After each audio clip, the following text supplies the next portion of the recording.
The Bullet versus Santos, I feel like there's going to be a built-in effect of this that possibly nobody is picking up on. The Bullet versus Santos being so close to being the great fight it was might be exactly what stops Glover Teixeira from getting an immediate rematch. Truly. If you're going to give Glover an immediate rematch, just by example, what are you going to do that on? That it was a great fight? Okay. That it was a super close fight? Okay. That you found the right two guys? That there should be an extension, that Glover did a favor and he should get it back? I mean, all these different... It has to apply to the Bullet and Santos. There's nothing that you could say about Glover and Prochazka that would not also qualify for the Bullet versus Santos. If you're going to rematch one, you got to rematch the other. At least on those merits, right? At least if you're operating under logic. If you're going to put a new policy forward. You can't give it to one without the other. So then what are we doing? We're just rematching an entire card. And the Bullet's very tough for me. Like, she really is a fascinating human being. On paper.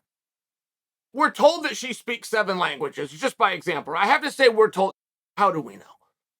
How do we know? Has she spoke to you in 7 different languages, right? Like, if 7 different people confirm, I'm just sharing with you, that's an amazing thing.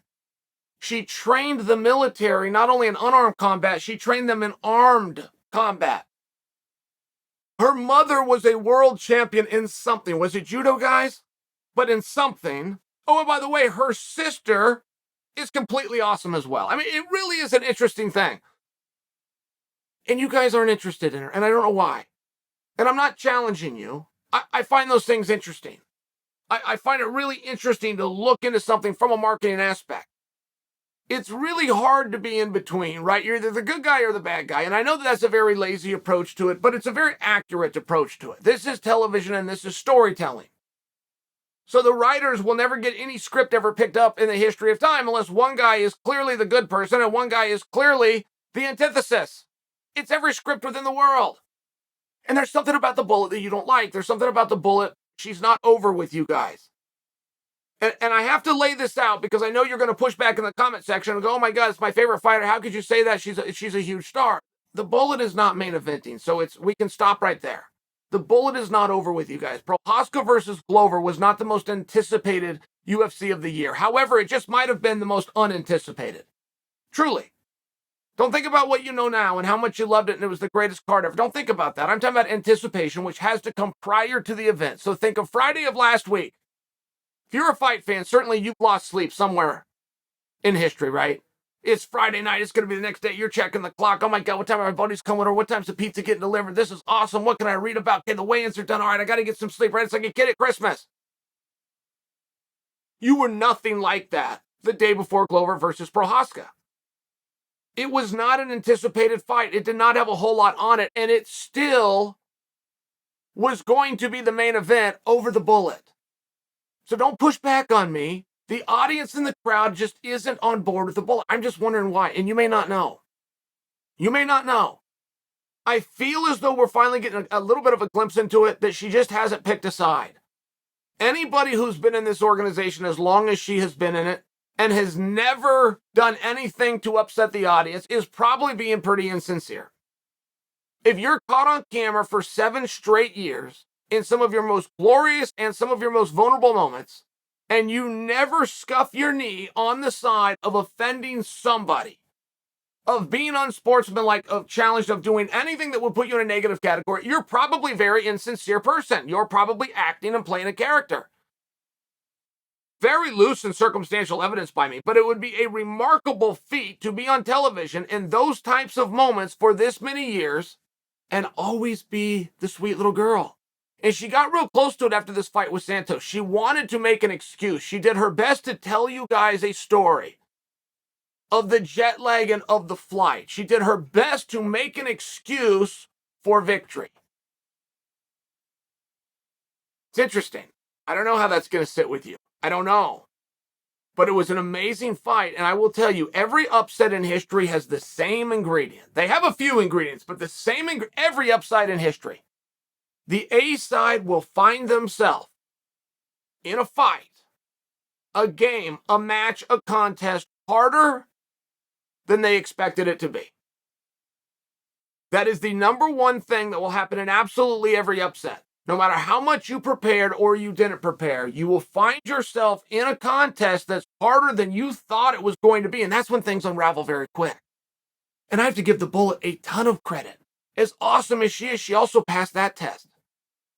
And there's not a time in history, at least that I can think of off the top of my head, that somebody won a belt giving the 5th round away. I've seen people defend belts, doing the math in their head, and running out the clock on the 5th. I've never seen anybody win a belt for the first time throwing the 5th round away. And that is one thing Santos did. It is the absolutely only insult I could give to Santos. It's not even an insult, it's a criticism or critique. Observation, if you will. The only thing that she did right, she gave the 5th round away. And you really needed that one. Now, from a technical standpoint, when Santos is in top, she's got to pound. Getting position doesn't hold up. You have to do something with it. And passing is not the thing. And you'll get a lot of your ground and your jiu-jitsu lovers, and some of them even holding microphones and influencing you guys, telling you what the judge is. If you're in full guard, you're in half guard, or you're in side control, you're in the same position. You're on top and they're on bottom. That's how that works. And that's how it should work. And that's very exciting if you're Team Santos. Like, if they were to do a rematch, that's a very exciting thing. Knowing that Santos would have won the belt if she had just done this a couple of times when she was on top. This, right here. Doesn't have to go into practice. Doesn't have to do anything. Just has to do that motion a few times. She would have won the belt. I think that that's a very exciting thing. So how are you going to rematch her? How are you going to get it back in there, right? As much and obvious as it is that that's the fight, those are the two girls, as obvious as that is, I do feel there's going to be some kind of psychology that's going to hold it back, because if you do that for the Bullet and Santos, you got to give it to Glover and Yuri. There's no reason you could rematch that you could lay out from a rhetorical standpoint of why you're going to rematch the Bullet and Santos instantly if you then don't rematch Yuri and Glover. And if you start rematching everything that's close and every title fight that's close and you got to do it 2-on-1, all of a sudden you're just redoing the card. What was that called? UFC 275? So we're going to call it UFC 283, but it's going to be the exact same card. I mean, do you see where it gets a little bit tough? And that's politics. I don't know that that should be tough. I don't know that one should disqualify the other. I'm just bringing it forward to you right now that it will. It quite possibly will. As glaringly obvious as it is, if you want to rematch either one of those, it would seem as though you have to do both. And now you're just redoing a pay-per-view that you, the audience, didn't anticipate in the first place. Weird spot. Weird place to go with that. And the Bullet's fantastic, by the way. I think maybe what I said earlier might have given her a hard time. I'm just trying to make an observation of somebody this good for is this long that checks every box, and even in the night that was designed for her to be upset, she found a way. She found a way to succeed. I mean, this is an amazing competitor. I'm asking, not as a way of backhand compliment, very sincerely, what is it about her that isn't working? Is it just because she's never had an opponent? She's so damn good, there's never been an opponent that can captivate you. Maybe. That's been a problem for plenty of athletes over time. Maybe it's that. Or is it that you're lacking sincerity, that you don't know her well enough, that you feel that she's being phony? Is it one of those things?